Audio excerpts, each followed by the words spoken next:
ఏంటి మీపై దాడి జరిగిందా? అసలు ఏం జరిగింది? మీరు ఎందుకు వెళ్ళారు అక్కడ? పోలీసులతో పాటు మీరు కూడా వెళ్ళారా? అవునండి. నమస్తే అండి. నేను ఇక్కడ మొన్న ఇచ్చిన ఎఫ్ఐఆర్ లో భాగంగానే ఈరోజు పోలీసు వారికి ఒక వీడియో వచ్చిందండి మార్నింగ్ మాకు. ఎవరైతే నరేంద్ర అనే ఫార్చునర్ కార్ ఇస్తానని చెప్పాడో టీటీడీలో ప్రచారం చేసిన అతను ఇవాళ ఇన్స్టాలో ఒక వీడియో పెట్టాడు. నేను 4 గంటలకు లైవ్ పెడుతున్నాను, 4 గంటలకి లైవ్ పెట్టి నేను మొత్తం అంతా అందరికి కార్ ఇస్తాను అని చెప్పేసి ఎన్ని కూపన్స్ ఉన్నా అన్ని తీస్తాను అనేసరికి అందరూ 4 గంటలకు లైవ్ అనగానే పోలీసులకి ఇది నేను పంపించాను. పోలీసులు ఏమన్నారంటే ఇప్పుడే వచ్చాను, నేను అప్పుడే ఊరు నుంచి వచ్చాను, 2 అయిపోయింది, 2:30కి నేను పోలీస్ స్టేషన్కి వెళ్తే మీతో పాటు వీళ్ళని తీసుకొని మీరు వెళ్ళండి, రెడ్ హ్యాండెడ్ పట్టుకుంటాం మేము అని చెప్పేసి అన్నారు. వాళ్ళతో వెళ్ళాను నేను.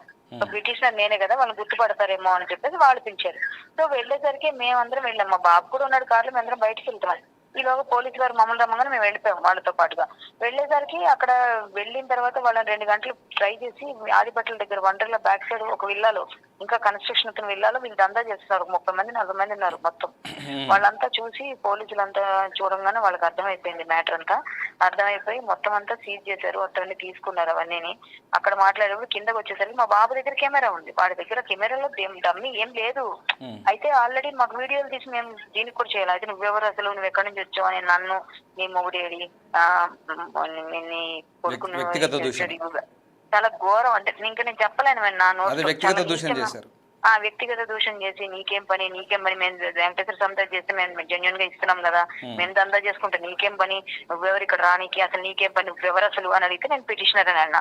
పిటిషన్ అంటే నువ్వే ప్రెస్ అంటే నాది యూట్యూబ్ కోసం నేను వీడియో తీస్తున్నా, నేను యూట్యూబ్ లో మీ అందరి సంగతి తెలియచేయాలి కదా మీ సంగతి, నేను తెలియజేయడానికి ఇలాంటి దొంగలు ఎవరెవరు నాకు బయట తీయడం పని అని నేను యూట్యూబ్ తీసిన. ఏ యూట్యూబ్ ఛానల్ నీకు నీ ఐడెంటిటీ కార్డ్ ఏది, మా పిల్లడిని నన్ను చాలా నీచంగా వాడు నన్ను ఏదో అనబోతుంటే, మరి ఎంతైనా చిన్నోడైనా పెద్దదాన్ని తల్లి అంటే కూర్చోలేరు కదా, వాడు ఇప్పుడు పెరుగుతున్న టీనేజర్ కాబట్టి కోపం వచ్చేసింది. ఏం మాట్లాడుతున్నాం మా అమ్మ గురించి అని చెప్పేసి వాడి మీదకి పోతే వాడు కొట్టడానికి మీదకి వచ్చారు, వాడిని నన్ను ఇద్దరిని మీదకి వచ్చి ఇంకా చాలా ఇదిగా మాట్లాడి, చాలా అంటే కొట్టిన వాడికి తగిలింది ఆల్రెడీ, కానీ మామూలుగా మీదకి వచ్చి నన్ను అయితే వంకర చూపులు చూస్తా, ఇక్కడ యాక్టింగ్ చేస్తుంది, ఇదిగో చూడండి ఓ ఏమొచ్చింది అని ఇట్లా మొత్తం 15-20 మంది గేలి చేస్తూ చూస్తారు సినిమాల్లో. ఒక ఆడది కింద కూర్చుంటే పబ్లిక్ షేమ్ చేస్తూ నువ్వు చేసింది నేను అట్లా చాలా నీచం అండి, చెప్పలేదు నేను మాట్లాడలేదు, అంత నీచంగా మాట్లాడి అందరూ 20 మంది వీడియోలు తీసుకుంటా, నా వైపు వీడియో పెట్టి మేము వీడియో తీస్తుంటే మమ్మల్ని ఆపేస్తున్నారు, మమ్మల్ని వీడియో తీస్తున్నారు వాళ్ళంతా భయంకరంగా. మేమే దొంగల్లాగా, మేమే తప్పులు చేసినట్టు. న్యాయం కోసం ధర్మం కోసం నేనేమో హిందుత్వం కోసం ఫైట్ చేస్తూ ఉంటాను. ఎన్ని విషయాలు అందరూ హిందువులు ఉన్నారు అందులో. మళ్ళీ చూడండి, నేను ఫైట్ చేస్తుందే జనం కోసం చేస్తుంటే నా కోసం ఏమన్నా అయితే పోలీసుల వారికి సమాచారం. కళ్యాణ్ గారు, మోసానికి మతము కులము రంగు ఏముండదు, బహుశా ఇది దీన్ని బట్టి మనకు అదే అర్థమవుతుంది. జనాల్ని మోసం చేయాలనుకునే వాళ్ళు.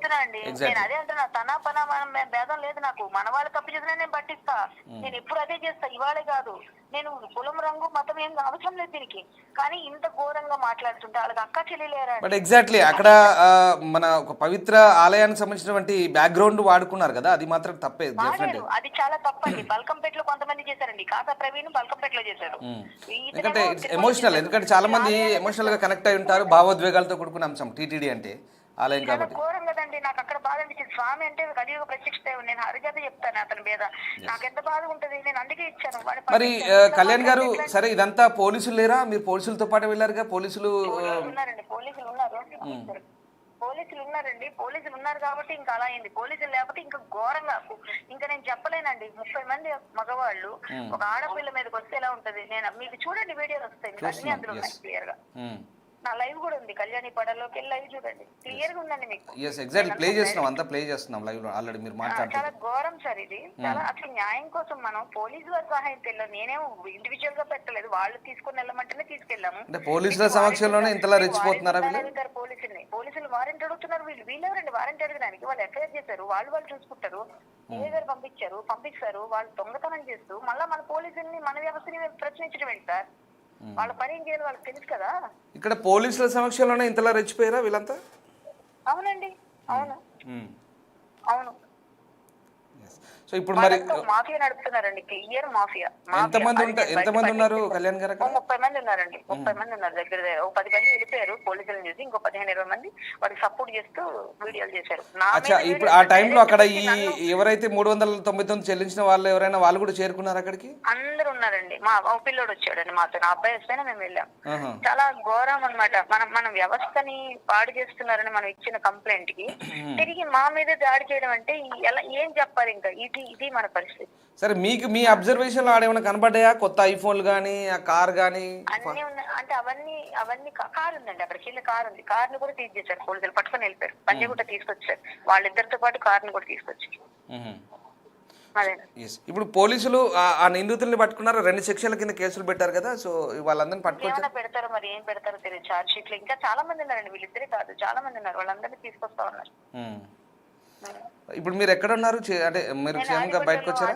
15 మంది 20 మంది ఉన్నారు కదా, వాళ్ళ గ్రూప్ ఆఫ్ పీపుల్, వాళ్ళ మీద కంప్లైంట్ ఇచ్చాను. ఇప్పుడు మన మీడియా వాళ్ళు కూడా వచ్చారు, ఇక్కడ ఇచ్చాను. ఇప్పుడు ఇక్కడ నుంచి నేను పంజాగుట్ట వెళ్తున్నానండి, పోలీస్ వారికి వెళ్ళి మిగిలిన సమాచారం ఏముంది అది బాగా.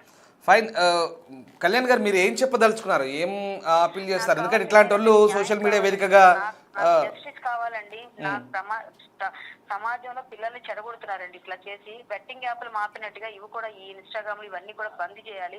ఎవరెవరి డబ్బులు మోసపోయారు అందరికి వెనక్కి వేయించాలి, వాళ్ళ అకౌంట్లు సీజ్ చేయాలి. వాళ్ళు ఇలాంటివి చేయకుండా ఇల్లీగల్ వాళ్ళకి మంచి శిక్ష పడేటట్టు చేయాలి. ఇంతే సార్, మన దేవాలయాల జోలికి రాకూడదు, దేవాలయాలకు దేవుళ్ళ మీద ఒట్టి పెట్టి ఇట్లాంటి క్యూఆర్ కోడ్లు పెట్టకూడదు. ఒక్కరికి గట్టిగా శిక్ష పడితే గానీ మిగిలిన వాళ్ళు ఎవరు 100 మంది ఉన్నారు వీళ్ళంతా. కొత్త దందా ఇది. ఏంటంటే ఇల్లీగల్ గా వాళ్ళకి ఏ లైసెన్స్ ఉంది అడిగితే దాన్ని చెప్పట్లేదు. మీ ఐడి కార్డ్ ఏదని అడుగుతున్నారు, మనల్ని లైసెన్స్ లేదు. సరేనా?